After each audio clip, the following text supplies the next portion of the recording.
Pozdrav ekipa! Danas na repertoaru imamo jedan zanimljiv gadget. CarPure Ride WV702 Pro. Bežični stereo interkom, dualni Bluetooth, čini mi se čak ima i kompas i barometar. Sad koliko nam to treba, budemo sve provjerili. Zvuči stvarno impresivno. A koliko će nam biti dobar u vožnji, budemo ga testirali, pa ćemo otkriti sve prednosti i mane. Krenimo!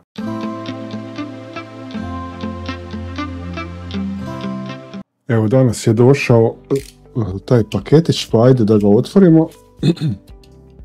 Pa da vidimo uopće i sadržaj unutra.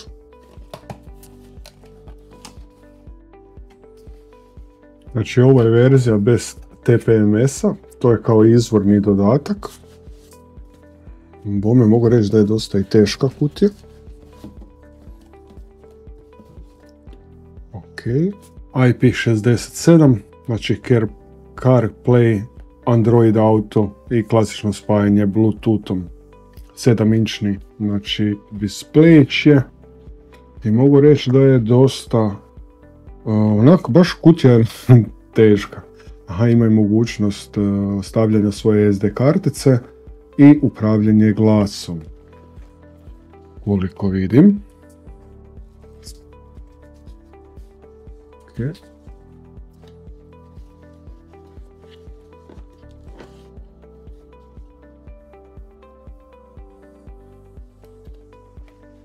Ćemo kablove poslije, samo da izvodim van, da vidim sve šta je, kako je. I što još imamo tu. Ok, ni to nam ne treba. Ni to nam ne treba. Super, ovo će mi super doći za postavljanje.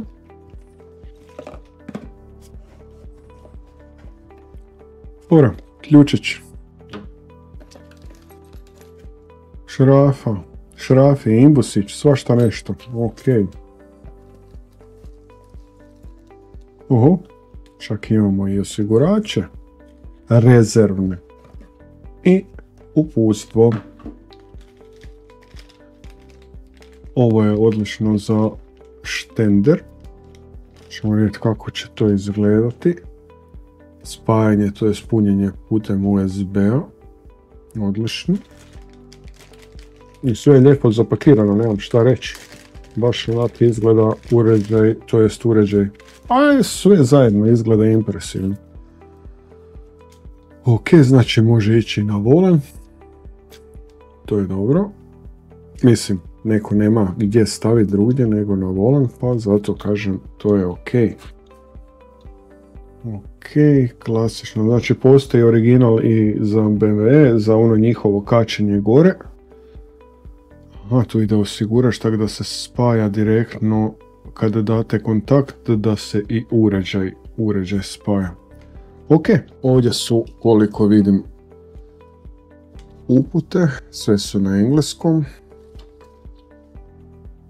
Kako se spaja.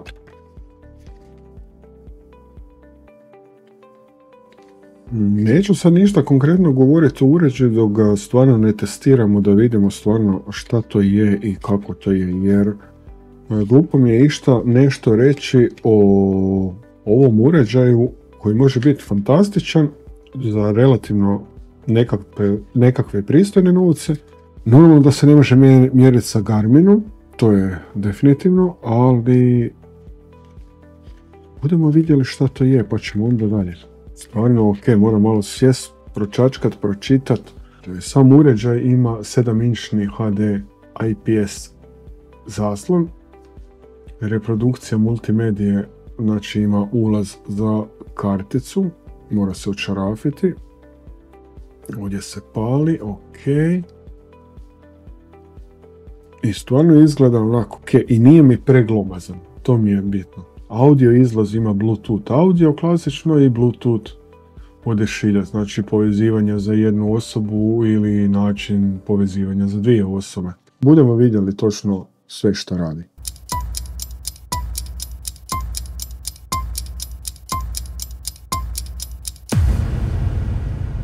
Bog ekipa, danas je drugi dan nakon primitka paketa i nakon što sam malo prespavao i malo detaljno sve istražio, zaključujem da imamo nešto posebno za sve nas bajkere entuzijaste.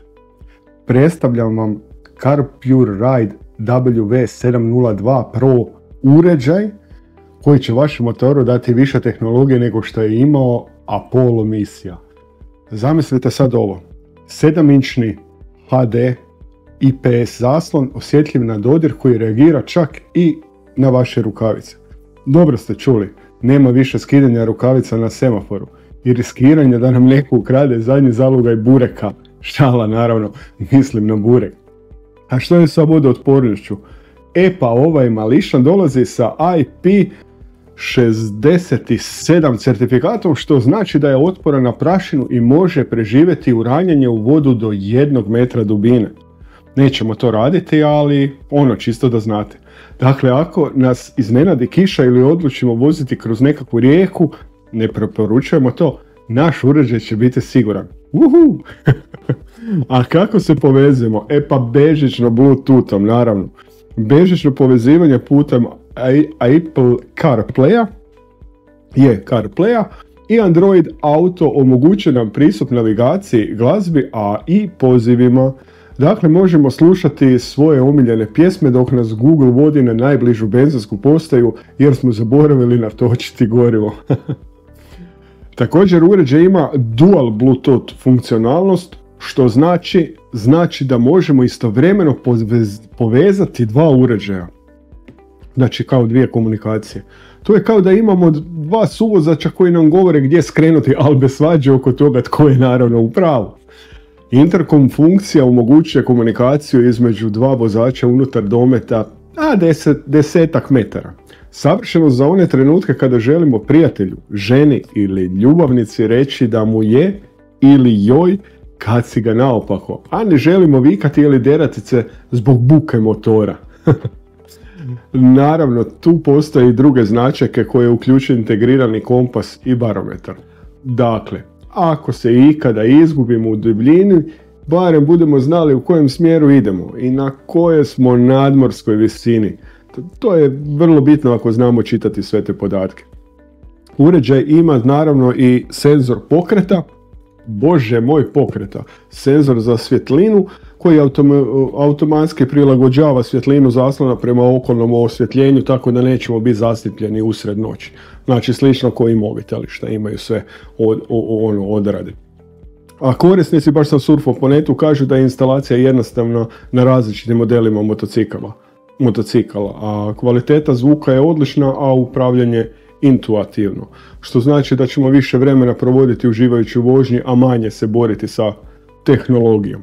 U mom nekakvom zaključku CarPure Ride WV702 Pro nudi odlične funkcionalnosti, naravno i izdržljivost. Možda bi kvaliteta zvuka preko interkoma mogla biti bolja, ali hej, pa niko nije savršen, zar ne? Ovaj uređaj je idealan za bajkere, to jest nas sve koji žele pouzdani funkcionalan multimedijski sustav koji će im olakšati i uljepšati vožnju. Čisto da pojasnim, današnji video sponzorira CarPure Ride. To je kompanija, koliko sam vidio i pročito, koja postoji od 2014. godine. Ustupili su mi ovaj proizvod, to jest navigaciju za motor, na test. Također, dolje u opisu videa imate kod za kupon za dodatni popust koji će vam uvelike olakšati pomoć, ajmo reći, više će vam smanjiti cijenu ako se odlučite za kupnju ovog super uređaja. Još samo treba to testirati u vožnji i vidjet ćemo kako se ponaša.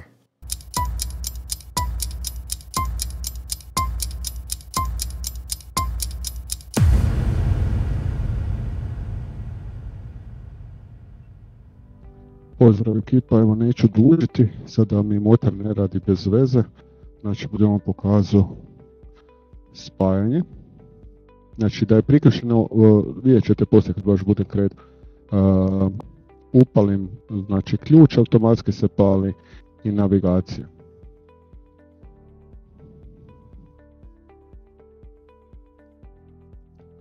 Znači sustav nije ultra brz, znači trebamo otprilike nekih pa bome 30 sekundi da dođe I uvijek pamti zadnju postavku kad ste ugasili motor. Znači ako ste bili u kartama, on će prikazati nakon spajanja znači karte u kojem ste dijelu bili. Znači vidi se da je Android Auto uključen, Bluetooth je spojen i automatski znači sad pokreće aplikaciju. Ako je aplikacija recimo u mobitelu ugašena, odmah će prebaciti znači gore. Sad je ovo Android Radar Bot i njihove mape sam stavio. Znači ako šta treba pretražiti, uglavnom isto radi koji Google karte. Znači sa strane neću vam sad puštati, ovisno koju muzu imate, da li imate Spotify ili nešto drugo radi autorskih prava. Automatski znači vi kad kliknete, sad vam se čuje, ali neću ništa puštati baš ono da ne bi bilo ne znam šta. Ponovo kliknete na kartu, vraća se znači natrag na zapamćen. Ono što je meni bitno da je vodootporna, da se ne mora micati, da je jako čvrsta, da podržava znači putem Androida. Znači ajmo reći to je samo uređaj koji replicira bitne stvari za koje smo koristili i mobitel. Ali nije isto imati skupi mobitel negdje tu, izložen prašini, suncu, pregrijavanju, ne do Bog da te kiša uvati, pljusak neki da ne možeš stati, zaista nema smisla. A opet uređaj je puno jeftiniji od nekakvih Garmina i ne znam, možda ću nekad i uzeti nešto tako kada budemo krenuli na nekakva dalja putovanja. Malo. Da ne bi rekli da neće raditi sa rukavicama. Znači ovo je Android Auto i sve aplikacije koje se nalaze unutar. Čitanje poruka klasično na WhatsApp, znači telefon, automatski se znači poziva natrag. I onak jednostavno je za raditi. Ono što mi zaista treba, znači ajmo reći u ovom slučaju da može me upozoriti i da radi radar bot i da vidim ujedno i kartu, da imam sve u jednom. Uređaj je jednostavan za odraditi, normalno spajanje, sad radi ovo pa će izbaciti grešku, treba se upaliti, da, auto working, znači mi imamo dijeljenje muzike preko meša, preko naših komunikacija i to mi radi jednostavno jedan klik i to je to. Znači to radi ova aplikacija. Na starim znači uređajima koje sam imao nisam imao dijeljenje muzike, znači mogao sam automatski sad ovdje dodati oba dvije, znači ja sam vozač 1, ona je vozač 2 i dijelim muziku i čuje se sve. I to je idealno recimo za nekakvo putovanje u dvoje na istome motoru. E sad, šta od ovih opcija vama treba? Znači meni osobno ova opcija ovdje možda će nekome trebati, znači kompas, barometar, visina, koliko bara ima. Možda će nekom to biti dobro, a to je recimo gadget koji ovdje dolazi. I dobra stvar je, ne znam koliko vidite ovdje je senzor svjetline, tako da ne morate pojačavati i smanjivati, znači pojačava i smanjuje se automatski znači ova svjetlina ekrana ovisno o daljnjem svjetlu. Jedina moja zamjerka je, ajmo reći ovako, znači uređaj je vodootporan, ali ako ja stavim USB-ac tu, znači ako krene kiša ja moram ovo zaklapati, kužite što, znači taj dio mi nije vodootporan. Ok, da je negdje drugdje ispod sica ili negdje gdje je skriven USB pa da to možeš prikopčiti, ali ajde ok. Postoje znači oni kablovi koje sam vam pokazao i koje ćete vidjeti sad na slici za spajanje direktno na akumulator ili na užičenje recimo, pa kad date kontakt da zaista tako radi, ali uopće ne želim dirati ništa u instalaciji, tako da će me za sada zadovoljiti ovo. Pa krenemo pa da vidimo kako će to biti. Tako ekipa, sad ćete vidjeti znači kad se upali stroj, automatski se pali i ona i treba je oko 30 sekundi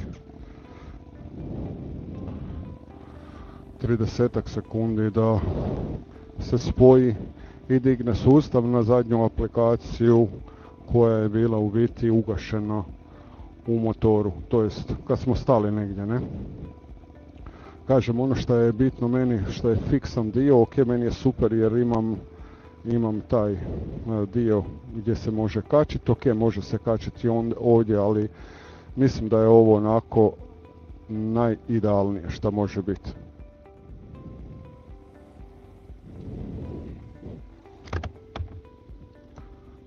Tako.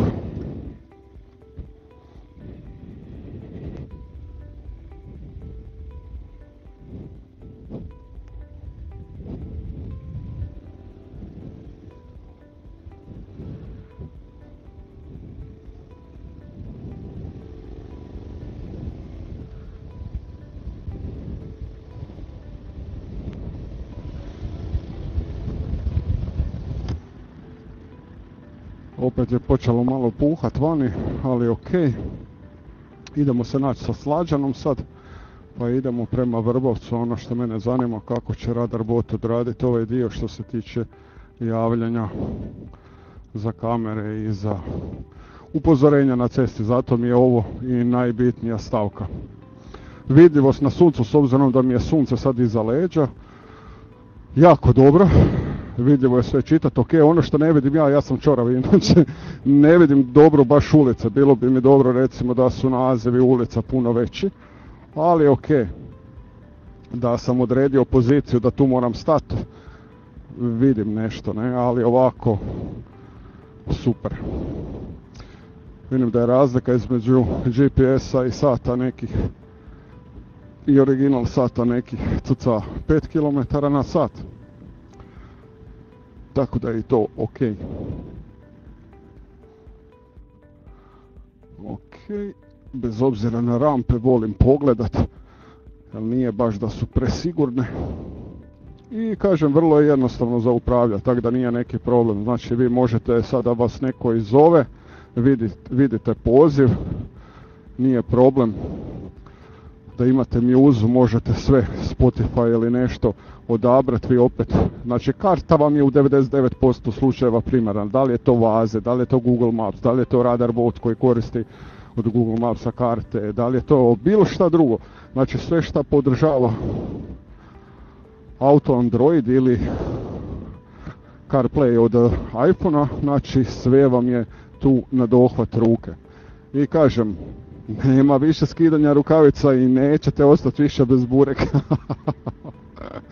Šala. Ok, ajde, idemo mi polako pa ćemo se naći sa Slađanom na benzinskoj. Nisam vam stigao snimit kak je dolazila jer sam se sav raspojasao. Bome je nekakvih 20 stupnjeva. Gospođa je bila sa svojim motorićem na kavici. Ja sam u trapkama, u ljetnim rukavicama. Sad ćemo vidjeti poslije kak će biti. Ajde, krenite, gospođo.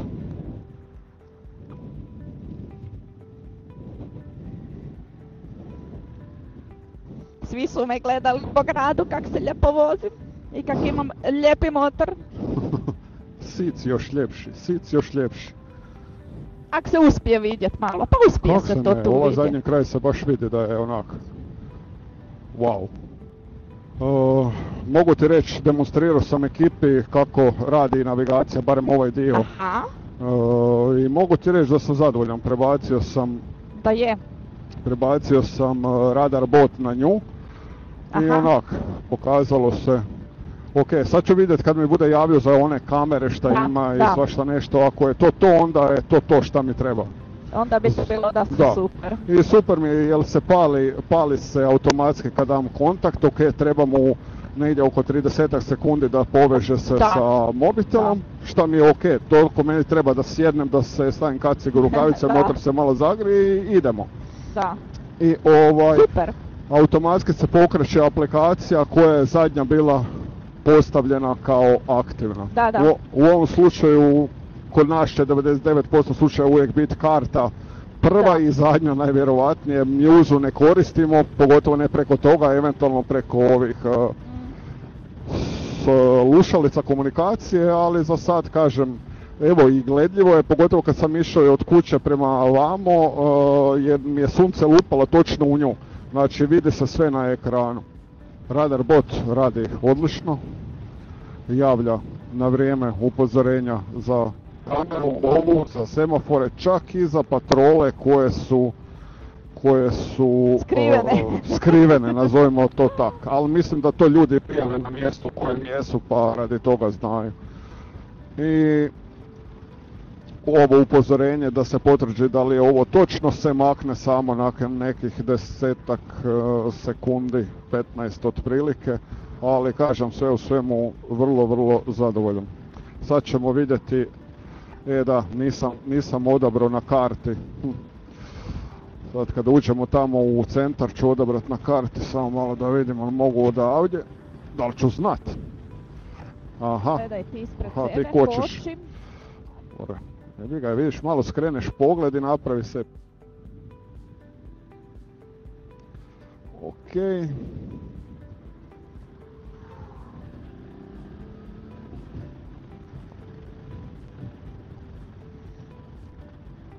Bacam i kartu, odaberem kartu. To je to. Odlično. Znači, jednostavno može... Ok, rutu sam si narihtao puno prije, ovdje sam samo sad odabrao, znači, nekakvu mogućnost. Evo nas ekipa pred Vrbovcem, još neki 1,5 km, barem po karti. Što se tiče svih upozorenja i svega, nemam šta reći, to radi savršeno. Pri određenim brzinama gdje V-strom stvara nekakvu, ne brzinama, nego okretajima motora gdje stvara nekakvu laganu vibraciju, počne ovo malo vibrirat. Ne da se miče, nego jednostavno onak, koji retrovizor šta mi radi. To je baš vibracija do motora, nije ništa, ni kamera, ni nosač kriv. Sad ako sam ja još dobro ukucao u navigaciju, kak ja to inače znam ukucavat, pa ćemo vidjeti. A mene baš briga, ja idem po svoje, ti da si za mnom iš, ona nek priča šta ona hoće. Ali ajmo reći, znaš ono, kako GPS ima toleranciju 10 metara, tako i ovo, ali ja ću staviti toleranciju do kilometra. Da, lako se nama vratiti, da sam ono pogriješio možda. Da. Može. Nemoj sad da me pređeš s lijeve strane. Neću, bit ću. Če da popizdiš. Odmah ću da popizdim. Ću te još gurnut s rukom. Ali će biti mjesta. Hoće. Super. Ajde.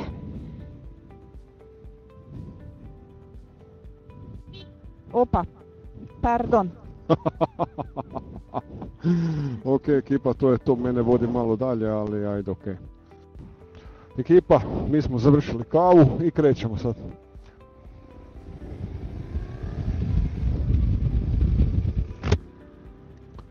To je to, ne znam sad, vidjeli ste, odmah se prebacilo na kartu. I u biti meni sad treba, znam kud idem, ne treba mi navigacija kao navigacija, više mi treba radar bot da me upozori na koje kakve radare i brzinu kretanja. To je to za danas, ako još šta bude na putu, a čućemo se. I svakako preporučujem, imate u opisu dolje link za popust od 30%. Pogotovo za ovu navigaciju, vidio sam da to iznosi oko 99 eura, što baš nije mala. Da.